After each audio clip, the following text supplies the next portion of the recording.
Kenapa otak kamu lebih suka menunda daripada mulai? Kamu tahu perasaan itu?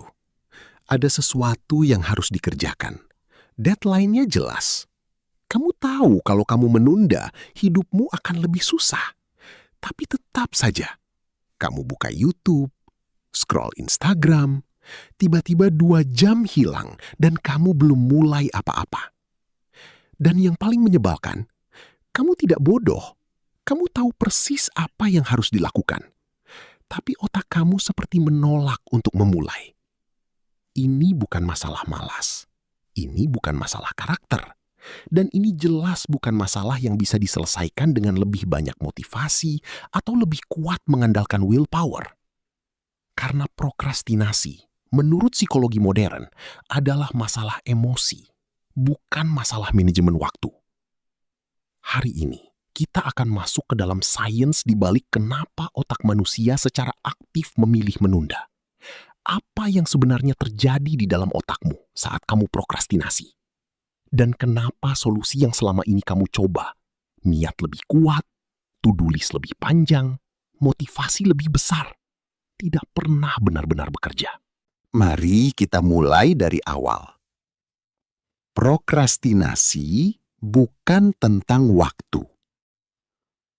Selama puluhan tahun, prokrastinasi diperlakukan sebagai masalah manajemen waktu. Solusinya selalu sama. Buat jadwal lebih ketat, pasang timer, bagi tugas jadi bagian kecil-kecil. Dan memang itu semua bisa membantu. Tapi, kalau prokrastinasi hanya soal waktu, kenapa orang yang punya sistem produktivitas paling canggih sekalipun masih sering menunda? Dr. Fushia Sirois dari Universitas Sheffield, salah satu peneliti prokrastinasi terkemuka di dunia, menyimpulkan sesuatu yang mengubah cara kita memahami masalah ini. Prokrastinasi adalah strategi regulasi emosi jangka pendek.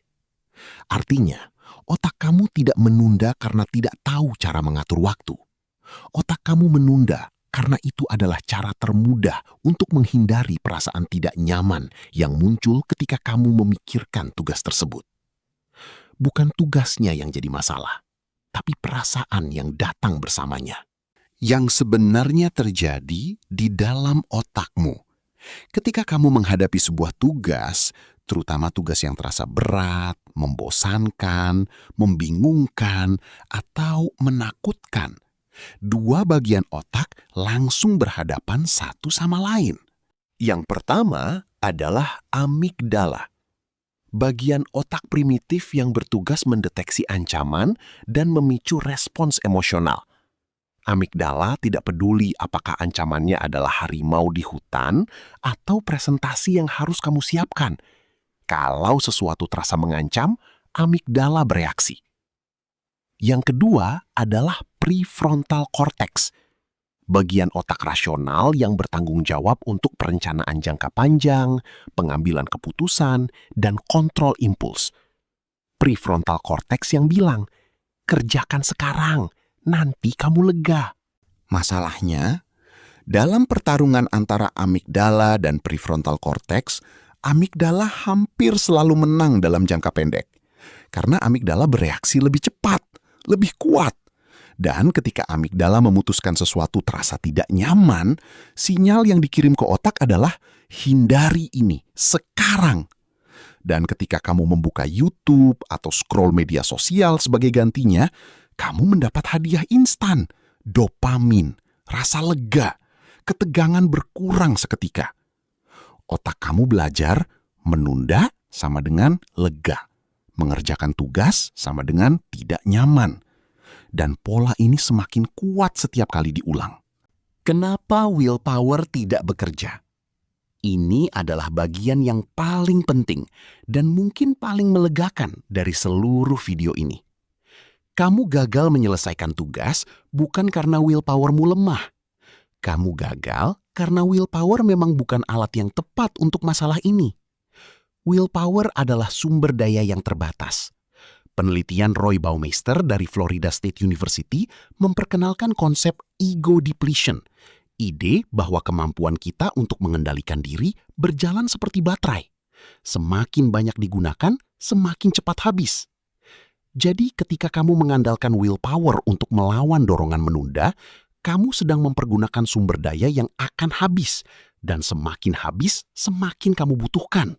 Ada alasan kenapa prokrastinasi paling parah terjadi di sore hari atau malam hari setelah seharian bekerja. Bukan karena kamu malas di sore hari, tapi karena baterai willpower-mu sudah hampir kosong.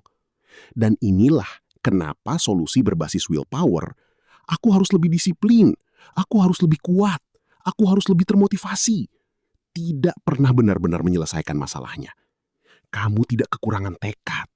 Kamu hanya sedang menggunakan strategi yang salah. Jenis-jenis prokrastinasi yang perlu kamu kenali. Tidak semua prokrastinasi terlihat sama, dan mengenali jenisnya penting karena solusinya berbeda. Yang pertama adalah prokrastinasi berbasis kecemasan. Ini yang paling umum. Tugasnya terasa overwhelming atau hasilnya terasa terlalu penting untuk gagal. Jadi, otak memilih tidak mulai sama sekali daripada resiko mengerjakan dengan tidak sempurna. Ini sering terjadi pada orang dengan standar tinggi. Ironisnya, perfeksionisme yang seharusnya mendorong kualitas justru sering menjadi bahan bakar prokrastinasi paling kuat. Yang kedua adalah prokrastinasi berbasis kebosanan. Tugasnya tidak terasa mengancam, tapi juga tidak terasa menarik sama sekali. Otak yang sudah terbiasa dengan stimulus tinggi dari media sosial dan konten hiburan mendadak merasa tugas biasa terasa sangat membosankan secara perbandingan. Yang ketiga adalah prokrastinasi berbasis kebingungan. Kamu tidak tahu harus mulai dari mana. Tugasnya tidak jelas, langkah pertama tidak terdefinisi. Dan ketidakjelasan itu sendiri sudah cukup untuk membuat otak memilih menghindar. Ada satu konsep psikologi yang sangat menjelaskan kenapa prokrastinasi begitu susah dilawan, bahkan ketika kamu tahu konsekuensinya. Namanya present bias. Otak manusia secara biologis didesain untuk memprioritaskan hadiah yang bisa didapat sekarang dibandingkan hadiah yang baru bisa didapat nanti. Bahkan kalau hadiah nanti itu jauh lebih besar.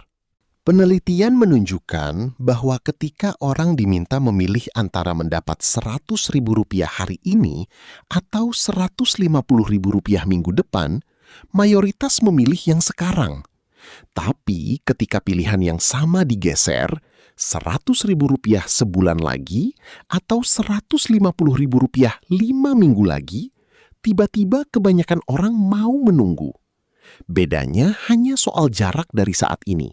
Tapi respons otak berubah drastis.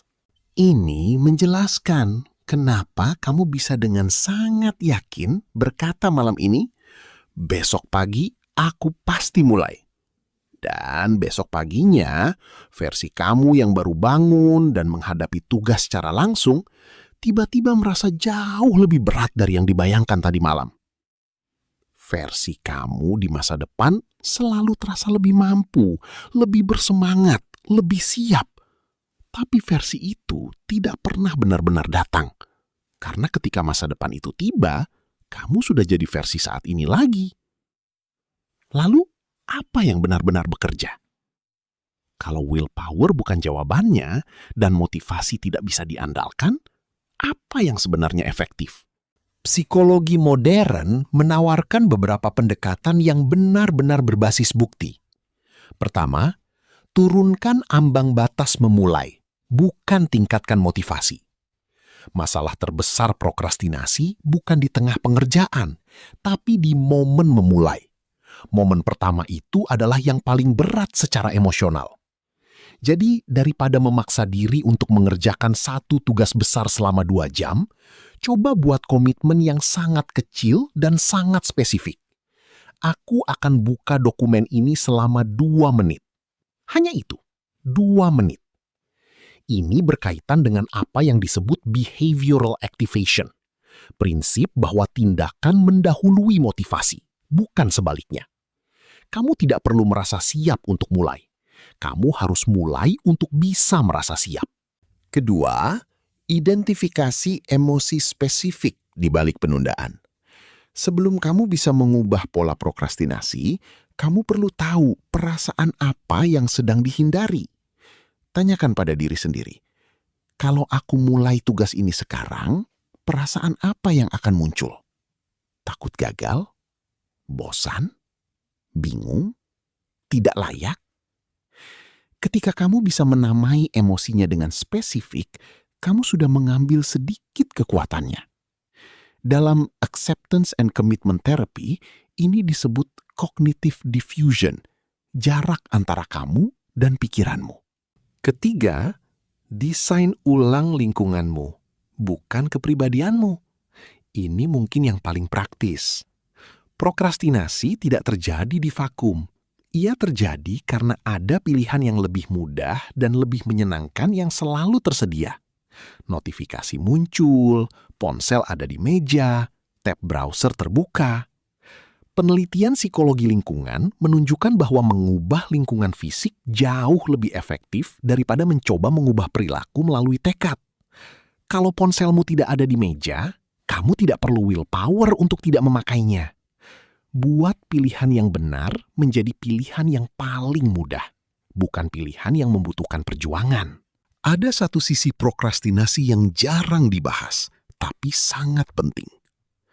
Prokrastinasi kronis, bukan yang sesekali, tapi yang sudah menjadi pola bertahun-tahun, seringkali berkorelasi dengan harga diri yang rendah dan self-compassion yang minim.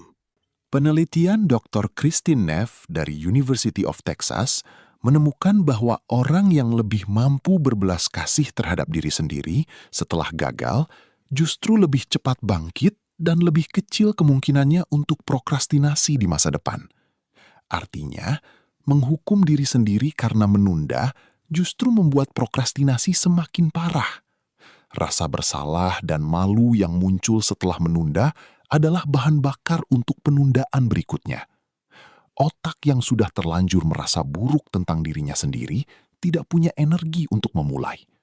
Ia butuh ruang untuk pulih dulu, dan itu membutuhkan kelembutan, bukan hukuman.